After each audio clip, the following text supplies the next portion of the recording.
Good morning.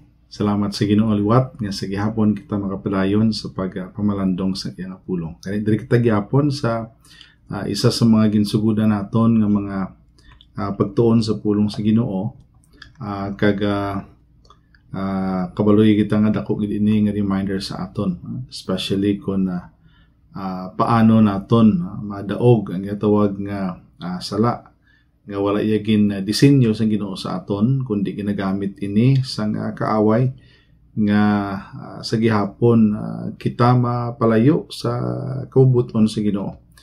But we know nga ang pulong sa Ginoo is always faithful sa pag-remind sa aton. Kaya ang Ginoo naton niya padahon kid nga nagahatag sa aton sang kusog kaalam kung paano naton ini pahigbatuan kag mahimaya gid ang ngalan sa Ginoo. And sa bunga tion, magabasa ako diri from the book of Psalm 37, verses 27 through 29. The word of God says, "Depart from evil, and do good, and dwell forevermore. For the Lord loveth judgment, and forsaketh not his saints. They are preserved forever, but the seed of the wicked shall be cut off.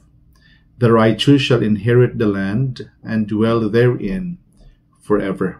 Ginoo pagamaayos ang iyang pulong.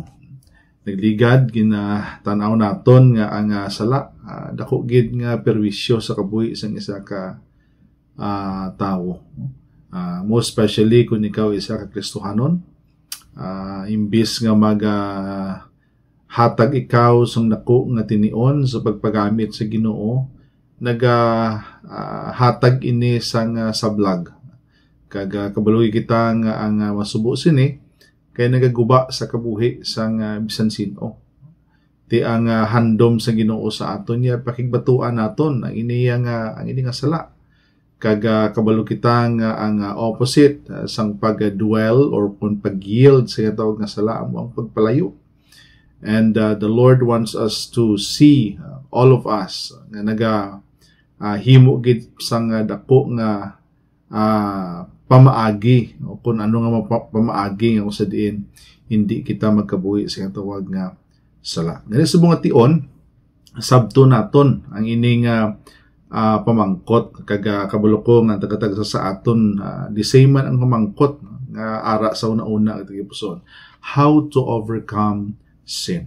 Paano naton ini pakigbatuan? Hindi niya yang hambal sang iban niya tukso o konsala layuan mo ako.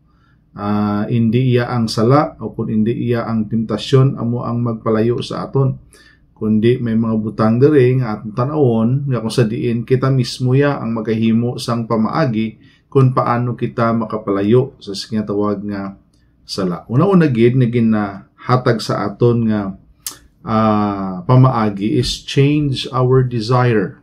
We have to change sang aton niya nga handom. Kung may ara pa nga handom ang tao, mo na ang sa iya lang yang unod nun, nga kalipay. Ti ang gusto sa Ginoo yang ang aton niya nga handom, amo ang kung ano ang mga butang nga makahimaya sa Ginoo. So, ang isa sa mga butang nga luyag sa Ginoo sa aton ri is to change our mind. Naging mention diri sa Romans chapter 12 verses 1 and 2. Kaga kabalo ko ang iban sa aton memorize ang sini nga passage. Ang iban sa aton familiar sini. "I beseech you therefore, brethren, by the mercies of God, that you present your bodies a living sacrifice, holy, acceptable to God, which is your reasonable service." Paano mangin reasonable o kung mangin acceptable? I mean, ang aton niya yung pag-alagad sa Ginoo kung sa gihapon ay mga tinion nga nagahimo kita sang sala. Nangin busy ikaw ayhan sa ministry sang bulaton sa Ginoo, pero ang pagpakasala wala ang mangyapon ginabilin paano ina makahatagid sa kaymayaan sa Ginoo. And verse 2, "And do not be conformed." That is very a clear nga reminder sa aton, do not be conformed to this world, but be ye transformed by the renewing of your mind, that you may prove what is that good and acceptable and perfect will of God. So very clear. So how do we change our desire? So ang words ng Ginoo is very what? Instrumental. Helping people to overcome sin. Helping us to overcome sin. That's why again mentioned it sa Psalm 119 verse 11, Your word I have hidden in my heart that I might not sin against you. In other words, ang pulong sa Ginoo is very instrumental sa pagbulig sa aton nga ang aton nga mind ma-renew, ma-change ang aton nga desire. So kung mangkot, ano yung himuon naton? Sa bulubit-bito ng naton, truktuloko ng naton, o kung sukbiton ng naton, hindi.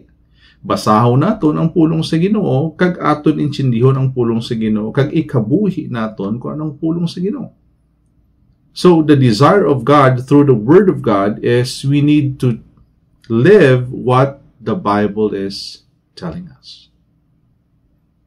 Wala pulos ang aton niya nga pagtuon sa pulong sa Ginoo kung aton lang ginapamatian, kag wala naton ginatinguan nga ikabuhi kanang ginahambal sa pulong sa Ginoo. And makita naton kung paano ang pulong sa Ginoo mag-change ang aton nga desire. You know, as we read God's love, you know, long-suffering and mercy, instead ng i-desire naton amo ang paghimo sang sala, the Bible would change our desire in serving Him. Instead ng aton nga desire amo ang aton lang yang personal nga kalipay, ang ihatag sang pulong sa Ginoo nga desire, ipadumdum niya sa aton kung paano naghatag sang gugma ang Ginoo sa aton, na paano siya naghatag sang iya kaluoy, sang iya grasya sa aton, and then aton maintindihan nga siya gani mismo gin sakripisyo niya gid ang kabuhi niya. Kag paagi sina kag naintindihan naton kung paano kita gintinguan sang Ginoo nga mabag-o. Dira naton matalupangdan nga kung may ara pagali nga pinakamatahom nga himuon in return sa kaayo sang Ginoo sa aton, and to flee against that sin is to desire in serving the Lord. Sa mga tinion naton that we are tempted, ang himuon naton niya amo ang think sa mga butang nga sa diin makahimaya sa Ginoo. In Psalm 116 verses 12 to 14, what shall I render to the Lord for all His benefits toward me? Sa tanan niya kaayos ang Ginoo sa imo, pasubuon mo pa siya? Mapakasala pa ikaw? Mahimo pa ikaw sa mga butang nga makapasubo sa iya? Think of those things sa ginhatag sa Ginoo sa imo until now, and even in the future. That is the promise of God. In verse 13, I will take up the cup of salvation and call upon the name of the Lord. I will pay my vows to the Lord now in the presence of all His people. Kita mong desire ng psalmist? Na-appreciate niya, acknowledge niya ang Ginoo sa kung ano man ang ginhimo sa iya. And then the desire nga kung sa diin nag-grow sa iyang ipuson is to serve the Lord. You know, I know nga hindi mahapos sa aton ang ining mga butang, but very, very interesting nga makita ang nagatagsa sa aton na gina-overcome naton ang ginatawag nga sala. You know, dumdumon ng gid naton nga ang mga sala nga ginahimo naton, kung sige tan-aw naton ini gina-gauge naton o kung gina-measure naton, agamay man lang niya, hindi man gid ni dako hindi man gid niya makahalit kita. But you know, gamay man o dako sa panulok mo sa Ginoo ya, may ara ina sang konsekwensya nga ipaghatag sa sinuman nga tao nga nagahimo sang sala. You know, as we read of sin and its damage sa kabuhi naton, makita gid naton ang konsekwensya is very present gid. And then kung makita naton ang ina nga butang nga makahatag malanggali sang kahalitan sa aton kabuhi, we learn to hate it. Paagi man sa pulong sa Ginoo, paagi man sa aton nga pagpangamuyo, paagi man sang aton nga desire sa pagpagamit sa Ginoo, we learn to hate that sin. Pero kung hindi ka gani busy sa pagkilala sa Ginoo, sa pagdumdum sa Ginoo, sa pagbasa sa iya pulong, sa pag-change ang imong nga desire, instead nga i-hate mo ang sin, you will learn how to love that sin. So makita natin diri in Psalm 119 verse 4, through your precepts I get understanding, therefore I hate every false way. Yun ang aton nga pangamuyo. Lord, help me to have that desire to hate that sin rather than conforming into it. You know, once nga ara ikaw, mo na ang ibang mga tao mahambal naton, ay nga, lukapos lang sa ila, lagin pabayaan nila ila ko galingon. Gintistingan nila, ginkabuhi nila, gin-enjoy nila kung ano yang gusto sang sala sa kabuhi nila. And they are too selfish. Wala nila ginthink kung ano ang sacrifice ang Ginoo sa ila. Ang ila lang ginthink kung ano ya ang makapalipay sa ila. But they forget nga kung sa diin ang inakalipay temporaryo lang. Because hambal sa pulong sa Ginoo, may ara gid sang consequence ang inaiya nga mga sala. You know, as we study God's Word, the Lord will continue to change our desire. From lustly desire to a godly desire, serving the Lord, glorifying the Lord not only for a moment, but for the rest of our lives. You know, through that, as we value His Word, ginabasa naton, gatingwa naton na ikabuhi ang inang apulong, we will learn how to overcome sin. We will learn kung paano naton pakigbatuan ang inang asala. You will learn how to fight against that fleshly desire. Instead, we will establish to our hearts and even our mind to serve the Lord in return of all the blessings of God to us. Kung paano niya kita ginpanginmatyan, kung paano niya kita gintagaan sang chance to enjoy sang tuod-tuod gid nga kalipay. Because the true joy aton lang gid ina makita kag matulupangdan sa Ginoo lang gid. Yes, ang mga butang makahatag sang kalipay sa aton, but temporary lang. Nga hindi naton invest ang aton nga self to the eternal joy ngara sa Ginoo. Flee from evil. Ambal sa aton nga ginbasa sa kagina sa aton nga text in Psalm 37, depart from evil and do good and dwell forevermore. Ang aton pangamuyo,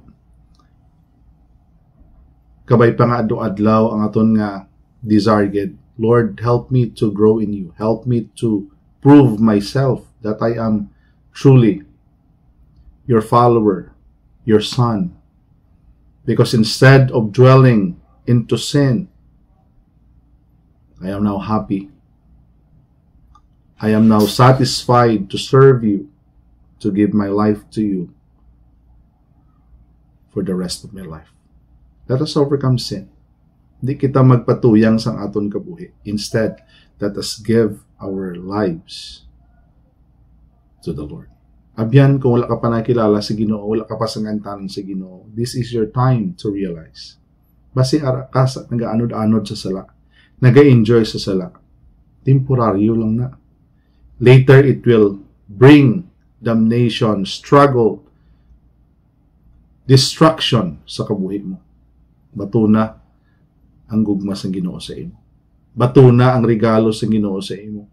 In kaluwasan nga aton nga maangkon makahatagid sang kalipay, tuman na kalipay, ka ang desire i-change sa Ginoo sa desire sa pagpagamit kay pag-alagad sa Ginoo. Kilalahan siya. Nga imo Diyos sa personal mga luwas, bato na siya sa imo tagipusoon. Alagada siya asa sa ulihis ang imo nga kabuhi. Kabay pa, ang ini nga pulong would remind us, palangga kita sa Ginoo. Let us give the rest of our time para sa iya, sa aton nga pagkabuhi.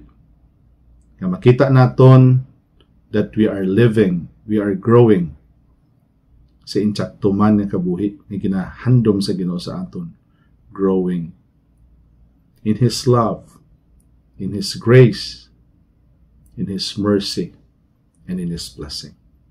Let us pray. Father, we thank you for your word. Thank you for reminding us on how to overcome sin. Thank you, Lord, for giving your life to us. Kabay pa nga makita namon ini nga sacrifice, nga gugma. Kag amon ini maintindihan. Yang amon nga drive is not to desire fleshly desires, but instead, Lord, ang amon himuon is to give back the honor and glory to you, knowing nga ikaw, Ginoo, ang naghatag sa amon sang kalipay, tuman na kalipay, satisfaction, nga hindi mantupungan sa bisat ano kag bisan sino. Updi kami sa pagkilala namon sa imo. Updi kami sa pag-alagad namon sa imo. Buli kami to give our lives to you till the end. Thank you for your word. In Jesus' name we pray. Amen.